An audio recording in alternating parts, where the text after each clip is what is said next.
Distinguished delegates, honored leaders of nations, leaders of leaders, and representatives of humanity. Today, I stand before you not to present a policy, not to negotiate a treaty, not to debate ideology, but to introduce a framework of existence, one that redefines how peace is understood, distributed, and maintained across our world. For generations, this institution has carried the burden of pursuing peace.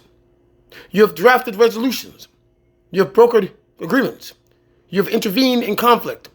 You have sought to protect the dignity of humanity through law and diplomacy. And yet, despite these efforts, peace has remained inconsistent, uneven, conditional, fragile, available to some and absent for many. This is not a failure of intention. It is a limitation of structure. Because peace, as it has been approached, has often been treated as an outcome, when in truth, peace must be designed as a system.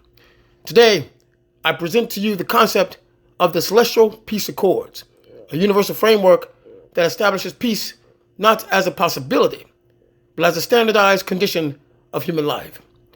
This framework recognizes a fundamental truth.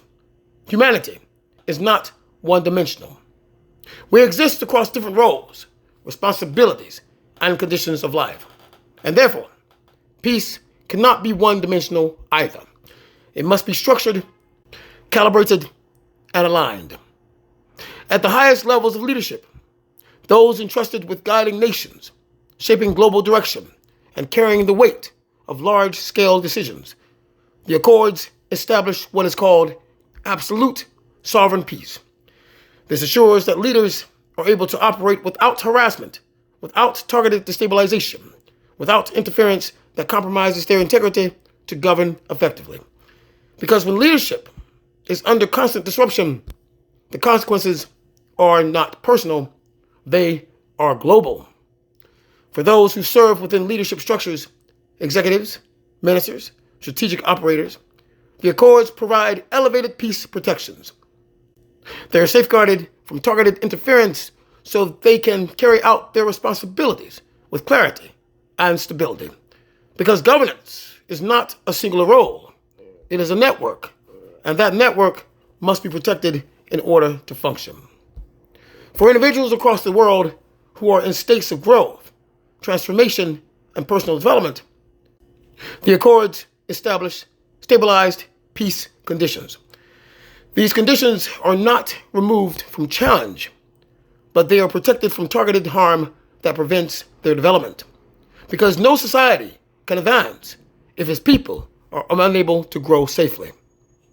And most importantly, for the general population of the world, everyday citizens, families, workers, communities, the Accords define a core standard of peace that must be upheld universally.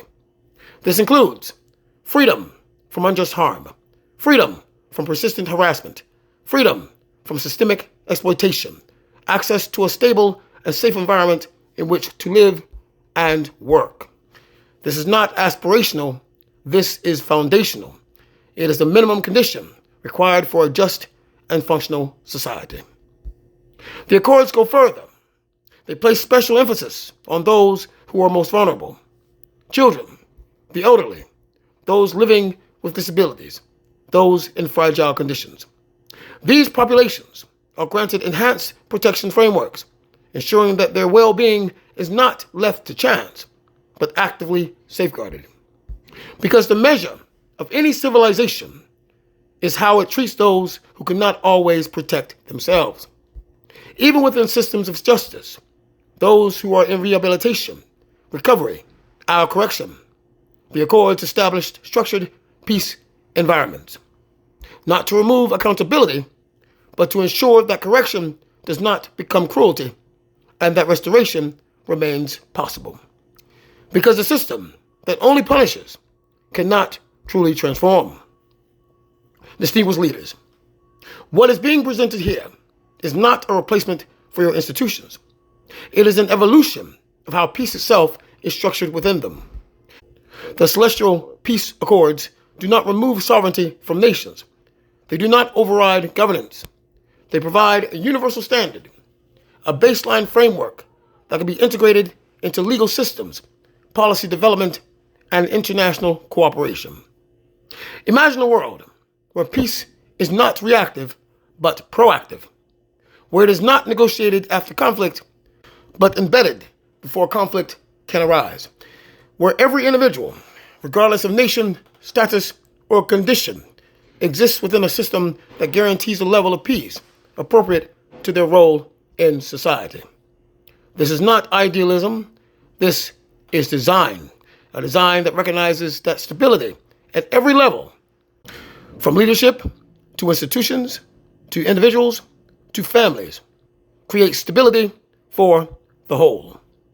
The work of this body has always been to pursue peace. Today, I offer a framework that allows peace to be systematically established, not in fragments, not in isolated agreements, but as a global standard of existence. The question before us is not whether humanity deserves peace. That has already been answered. The question is whether we are ready to structure it, to define it, to implement it, to uphold it across all nations, all systems, and all people. Because the future will not be shaped by those who simply speak of peace, but by those who build the system that make peace inevitable. Distinguished delegates, the era of conditional peace is coming to a close. A new era, an era of structured, universal peace alignment, is now before us. The Celestial Peace Accords stand as a framework for that future, and the world is ready. Thank you.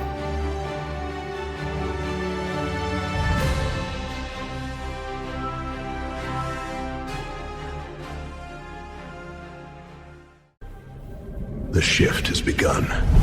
Alignment is no longer optional.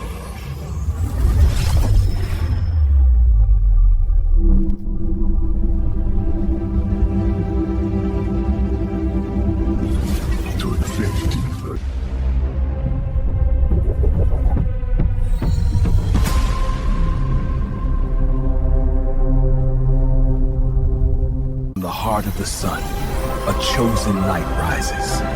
The child of the sun.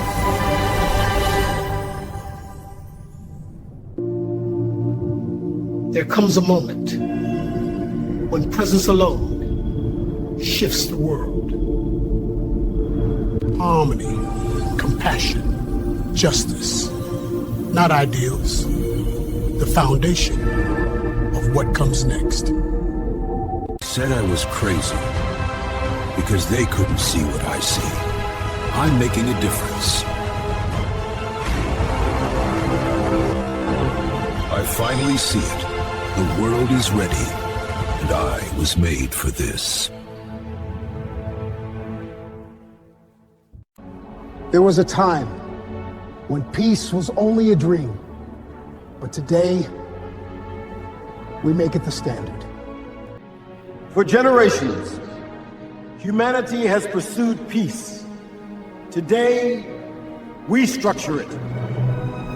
But peace must become a system, structured, protected, and universal.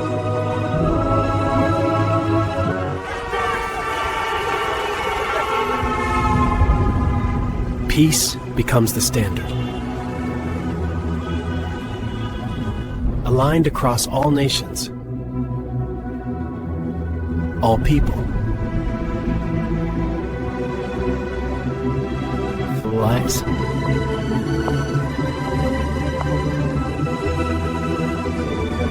Where leadership stands, peace is enforced. I am a chosen one. I am a chosen one. A divine being of light of all mankind.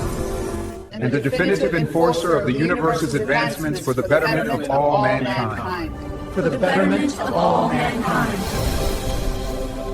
One by one, they awaken, heart steady, purpose clear, synchronize. They are no longer awakening. They are now activated.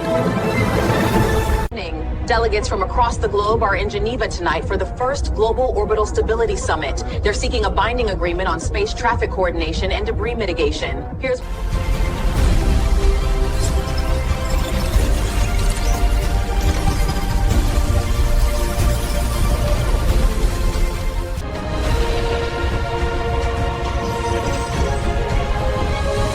The Celestial Dynasty, your shield. Every choice has a consequence. You chose the game. For those who lead a covenant sealed in honor, fidelity, and purpose, the standard is higher.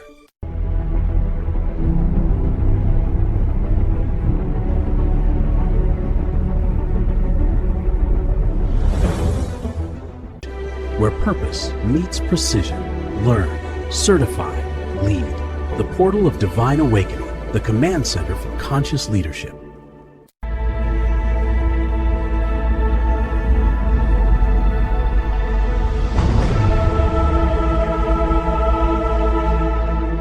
Is declining, but humanity's search for God is rising. This is not the end. This is the beginning of cosmic governance. A structure becomes a planet becomes a network, and that network becomes the conscience of our species. We build paths for those who will follow.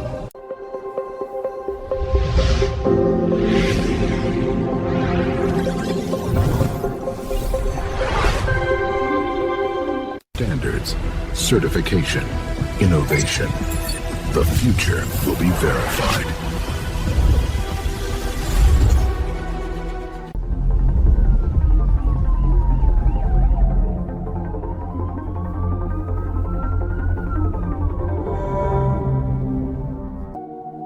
What if science was only half the equation?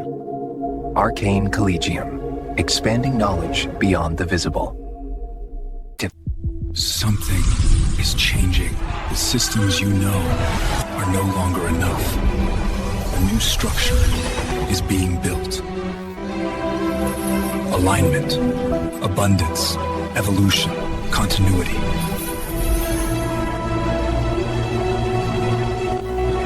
Enter and begin.